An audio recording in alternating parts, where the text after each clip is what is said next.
Good afternoon and welcome to the Neutral Buoyancy Laboratory at NASA's Johnson Space Center in Houston.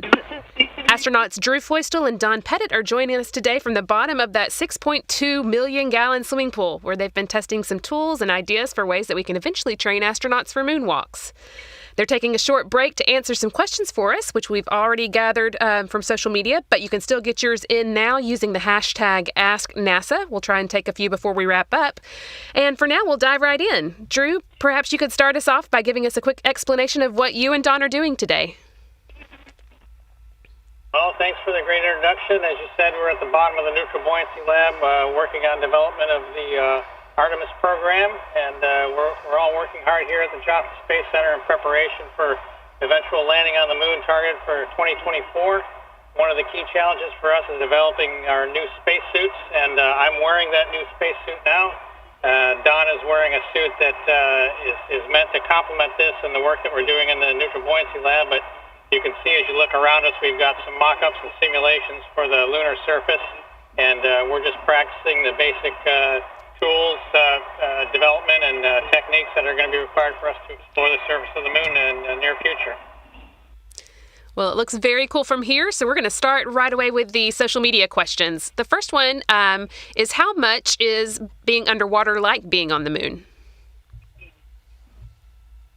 Well, that's a great question. I've never been to the surface of the moon, but I've certainly been underwater plenty of times, and we're doing what we can to take advantage of buoyancy in underwater and develop scenarios for the spacesuit that simulate a 1/6 G environment, which is gravity on the moon that represents 1/6 of what we feel on Earth. So I can bounce gently in this spacesuit and not very unlike what I can do on Earth, and I can move around fairly freely. So we're trying to simulate that environment utilizing the water and the buoyancy that we can get out of it. And I think normally y'all are used to floating as though you're in microgravity when you're here in the Neutral Buoyancy Lab. Probably feels a little bit different. Yeah, typically we're using the Neutral Buoyancy Lab to work on the space station in a micro, or what we call sometimes a 0-G gravity environment, where we're actually floating neutrally in the water column. And in this case, we add some weights so that we can actually walk on the soles of our feet and move around as if we're on the planetary surface. Very interesting. Next question was, how long are you guys going to be underwater today? We will be underwater for about 6 hours in total, which is very similar to the length of time that we would plan for a typical lunar spacewalk or lunar EVA. And then we also got a question about the Apollo training for moonwalks. They wanted to know if this was very different than what the Apollo astronauts did. In fact, this is very similar to what the Apollo astronauts did in preparation for their missions to the moon. They utilized not only the Neutral Buoyancy Lab or facility very much like it, but also other weight offloading apparatus that allow them to experience the gravity forces similar to what's on the moon. They also utilized aircraft that can be, we call that 0-G aircraft, but you can actually change the trajectory of an aircraft to create some different gravity environments, and that's another facility that they use to practice for lunar spacewalking. All right, and we also had a question about the suits themselves. I know that y'all have been testing some of the iterations for them underwater for a while now. Have you been able to give any feedback on the design to the engineers working on them? Absolutely. This suit has been in development for a number of years, starting 2 decades ago, and it's fairly far into its development phase. We have some great capabilities with this suit that we don't experience in the ISS or zero gravity spacesuit. In particular, one of the capabilities we have is walking. This suit has articulating legs on it, which is not something we use in a zero gravity environment, and that allows me to move and walk as if I'm walking on the surface of the Earth, and also allows me to bend down and inspect the surface of the moon, and even pick up objects or reach over and do things that I couldn't normally do in a different type of a spacesuit. And so we've got a lot of capability. We also have great mobility with our hands and our arms. I can reach up and touch the top of the spacesuit, can reach across and touch my other shoulder, These are not things that we can do in our previous generation of spacesuits. So we're really happy about the development of this suit and what capabilities it's going to allow us on the surface of the moon.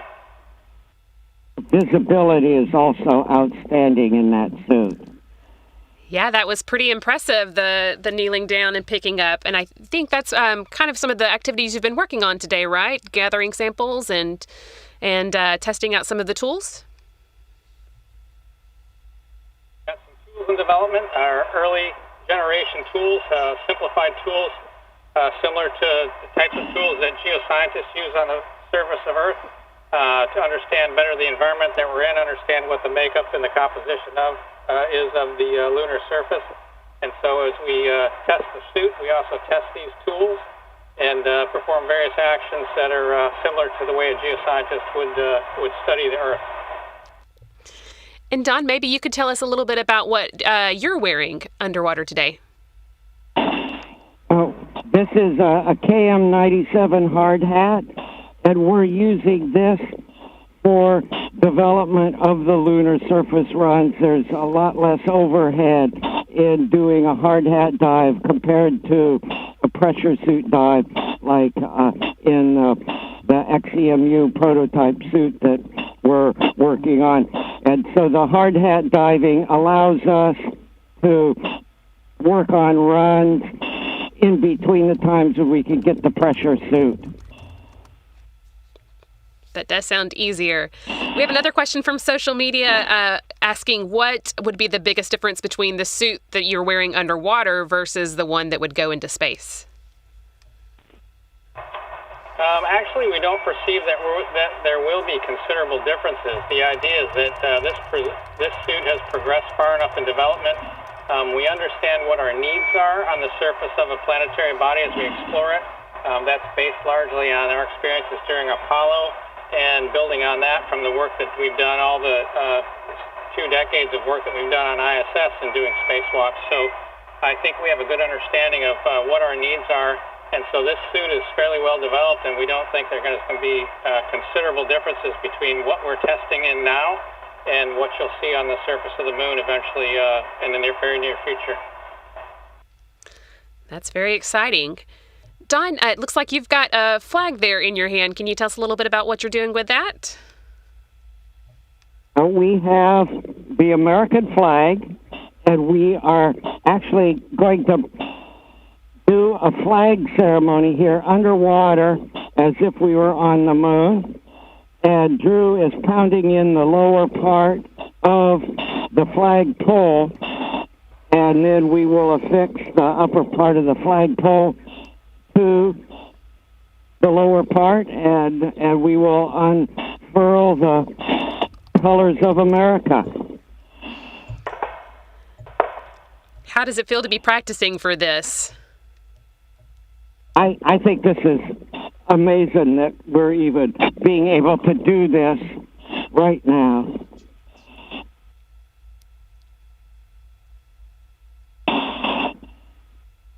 And here you go, Drew. Go ahead and plant the colors. Yeah, you can grab that side. Wow.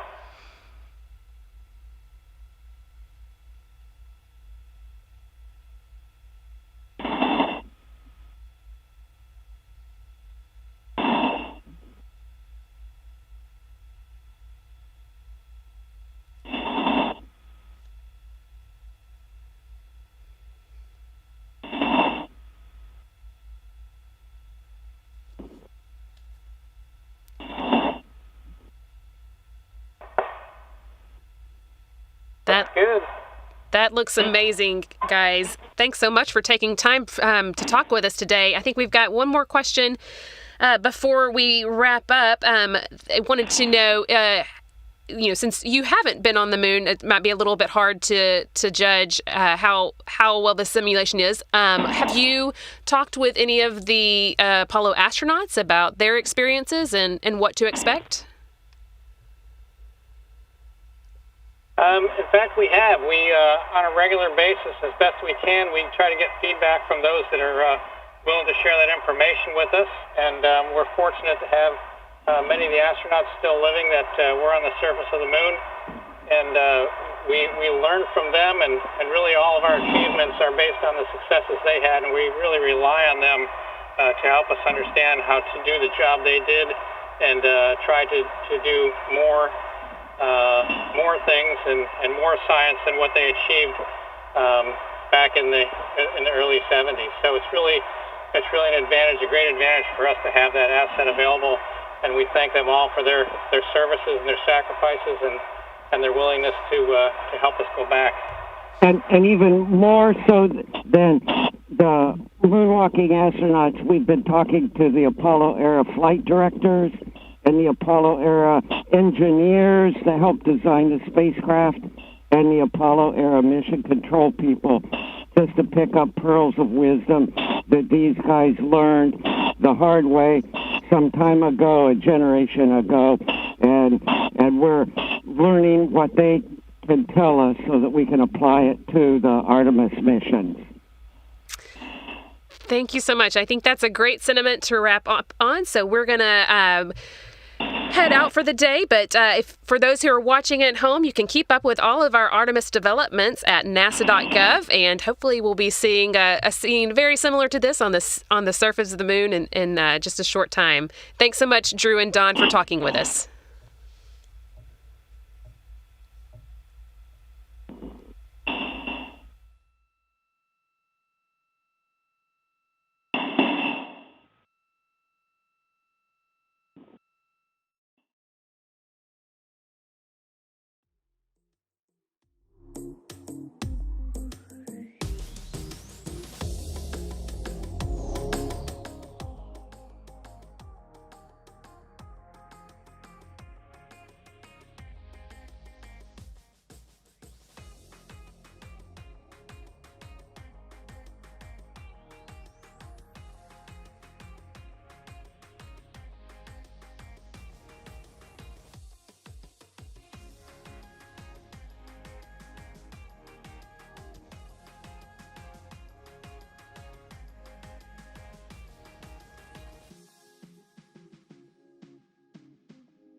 Point my knees outward a little bit and rotate just because of the hip joints, the way they are angled.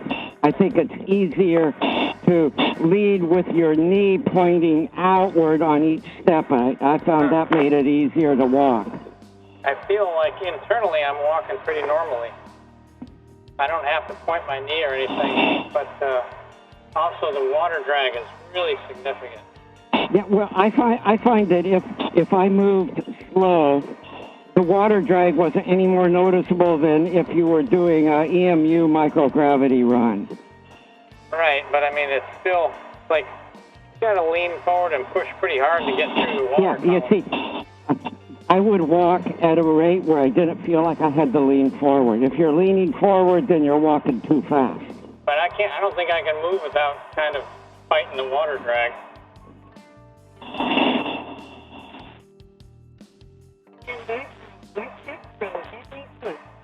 Standing by. Standing by, EV2.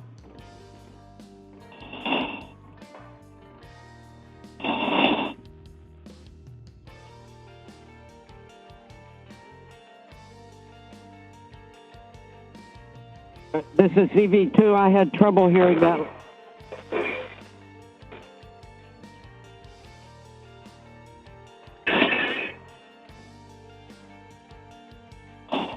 We're having trouble understanding the call.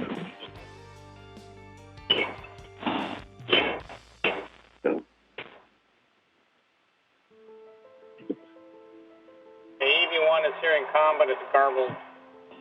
Same for EV2. Did I lose the low weight hammer? Yeah, it must have fallen out. It was here. Testing audio. This is Jeff Fry testing audio. Here it is. Audio test. Audio test. Oh. Syllabants. EV1 can hear comm, but it's still garbled. Yeah, EV2, same for EV2. Okay. Copy that. Try to start talking to Don. Slowly and clearly. If issue comes back next. Then remove the headphones. Hello, Don. This is Jeff Fry. I can't hear you, but hopefully you can hear me. If you want to basically explain what you guys are doing today. Joe, we are underwater in NASA's Neutral Buoyancy Laboratory, which is a big swimming pool where we do training for spacewalks. Typically for space station, we're weighted out neutrally, so it's like being in microgravity in orbit. But today, we are weighed out underwater to 1/6 gravity, which is the equivalent gravitation that we would see when we're on the moon. And this is very exciting because you have the new spacesuit and the new lunar upgrades. Is your imagination casting you and Drew to the moon right now? Yes, a lot of the simulations that we do as astronauts are sort of like playing house as a kid, and you need to use your imagination coupled with the state of our tools and the whole environment, and it can do a good job of actually training you for being there. And what are your thoughts about the suit and the lunar upgrade? Were they working well? Say that again. What are your general thoughts and your reactions to the lunar upgrades in the pool as well as the new suit? Oh, the new suit, the mobility in the lunar surface spacesuit is amazing. It's specifically designed for surface activity, meaning walking and kneeling and bending, coupled with the dexterity we have in the gloves and the shoulders now for this next generation suit. Its ability to let you work as a human being on the surface of a planet is amazing. And Don, you and Drew are experienced veteran astronauts. Do you, in moments like this, I mean, this is one more step to get closer to the moon in 2024. Do both of you still get excited, get tinges of excitement going through your experience right now? We are enthusiastic and excited about training to go into space, whether it is space station or going beyond space station, like on Artemis mission. So it doesn't get any better than this if your job description is being an astronaut. So it sounds like you guys are having a blast. Yeah, this is all in a day's work for being an astronaut. And can you speak more about the lunar surface there at the bottom of the pool and how important it is to have an analog like that? Well, we're starting to outfit the bottom of the neutral buoyancy lab so it looks like a lunar surface, and we have sand and rocks, and we have mock-ups for spacecraft, both the human lander and the uncrewed cargo landers, and it's all part of the training that we're going through, and the engineering operations to make sure that we know how the tools are going to work when we get to the moon. Understood. And how long have you been on the dive as of now? I guess it's been a couple of hours. The dive will be about 6 hours total, and that's normal for our EVA operations. And the goals of the dive today, can you go over your goals and what you've achieved so far?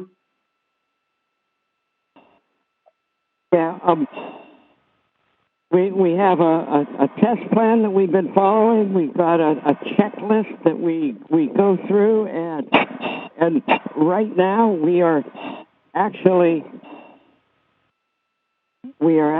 doing. We're going to check Station Delta to do a sample core tool drive right now. Yep. And Drew is leading the way. And that is one of the main purposes of the Artemis 3 mission is a lot of geological studies. So the tools and the lunar surface is very important for preparation, yes? Yeah, it sure is, and there's a lot of different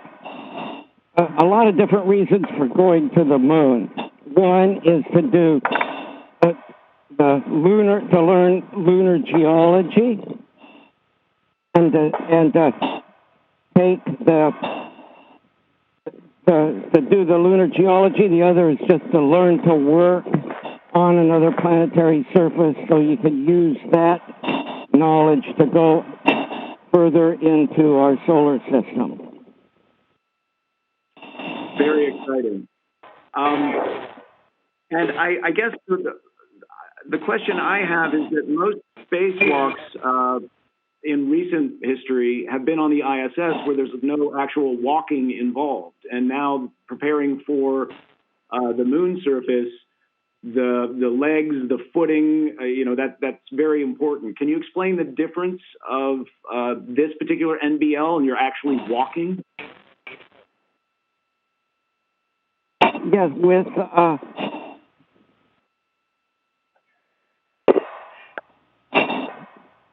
and I are working right now to try to assemble a tool for a sample of the regolith here, and so as we do that, we're trying to multitask to talk and take a data sample at the same time. You know, and sometimes astronauts have trouble walking and talking at the same time. Basically, we're going through the operations that we would be doing on the moon to take a core sample right now. So we have this thing that looks like a hollow tube, and this is a slide hammer, and Drew's going to do it because he's in the high fidelity suit, and you pound the core into the ground so that you can get a stratigraphic cross-section of the regolith. And can you tell me about the tools? These are new tools, correct? How are they working out? Well, this hammer that I'm holding up right now is actually the hammer designed for Apollo 17. Oh, you already got the sample. I think I've got the sample.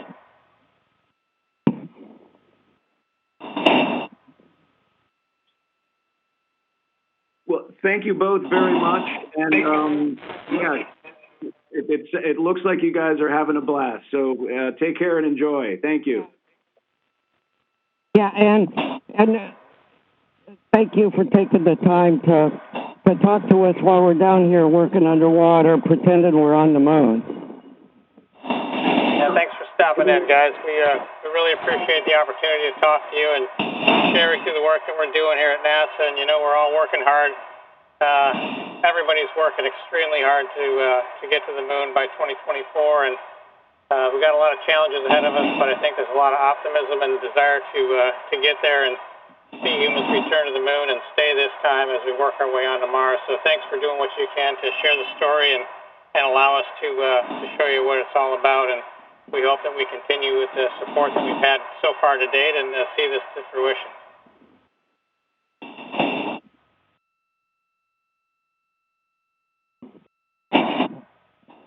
Yeah, Drew, this.